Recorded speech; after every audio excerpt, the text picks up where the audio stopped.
Excellent. So we're ready for part two. We've completed our pencil. Let's grab the move tool. Let's select all of the layers here and let's go over to the layers palette and create a new group from the layers. Wonderful. Let's give that and let's scale it over. I think I'm going to make it a little bit thinner overall, and then I'm going to hit the shift and make it smaller and move it over to the corner.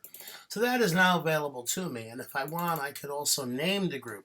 So if I wanted to name a pencil, you can click on the space, and now I know what it's called, and I don't have to worry about that anymore. And if I don't want to see it, I can shut it off. The next thing I want to do is I want to make the cap from the cap and gown. So there's two parts. It's a diamond shaped piece here, then there's the lower cap piece, three parts, and then there's the tassel.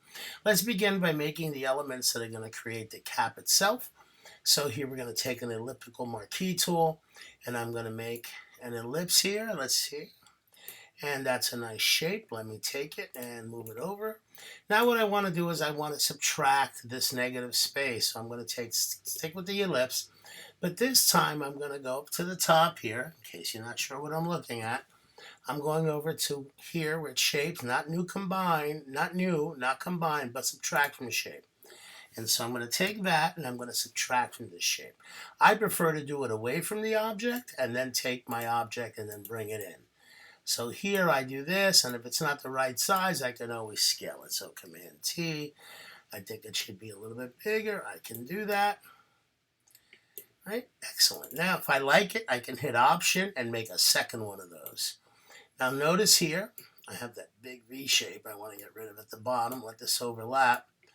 I think I've got it all. Let me double check. Once I have this in place, I've kind of created that shape that I want. Tweak it if you like, but I'm very satisfied.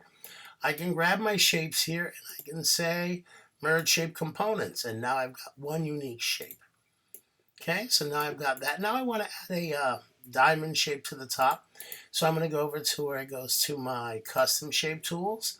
I want to make sure that I'm combining shapes, so I want to stay on the same layer. And if you don't know where your diamond is, look around. My diamond is right here in the center. I'm going to take it. Again, I like to do things kind of away and then I can place them. That looks like a nice size. I will now take my tool and I will place it. If I like the way it looks, step off for a second. If you really want to see it well, here's what you do. Go over and click on the background layer and all the lines disappear. So now I've got that. The next thing, and if I'm not happy with that, I can scale. So I think I'm going to make this just a little bit longer on both sides. Right. How's that look? Click on background. I like it better. Now I'm going to make the tassel. So here's what I'm going to do. I'm going to use a little rectangle. And again, remember, I don't try to build it on top of itself. I'm very happy moving things around. So the tassel for me is going to be a rectangle. Then I'm going to take and I'm going to make a little circle here. And if you want your circle to be perfect, use the shift key.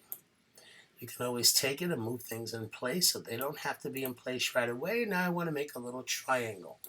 So remember, I can go to the polygon. It's already set on 3. And let's see, do I want... it's giving me a lot of grief. Here we go, perfect.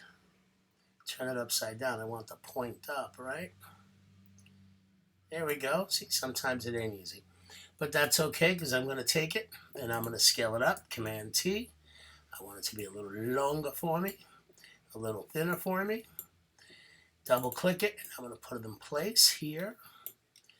And when we click on the background, you see how we have one solid piece. So all these things that are separate shapes, they can all be brought together. So I'm going to take these 3 layers and I'm going to go over here and say, oops, why is that not working for me? Come here, 1, 2, 3, and here we go, merge shapes. So now they're all in the same layer.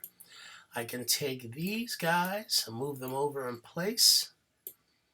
And now if I want to group everybody, grab everybody, come here and say merge components. And now I've created my cap for my cap and gown. Great job. Now remember, once you have it, you can take it, and since it's just one shape now, you can use it any way you want. You could even add it to your permanent shape collection. So if I were to take and click on here and say Edit, Define Custom Shape, I could give it a name, cap for grad, and then hit OK. And anytime I wanted to use that shape again, I'd go to my custom shapes. And the last one that I put in there, and you'd see my name on it, cap for grad. So if I clicked on that, I've now made my own custom shape, and I could use that pretty much anytime I'd like to, just like that. All right, great job.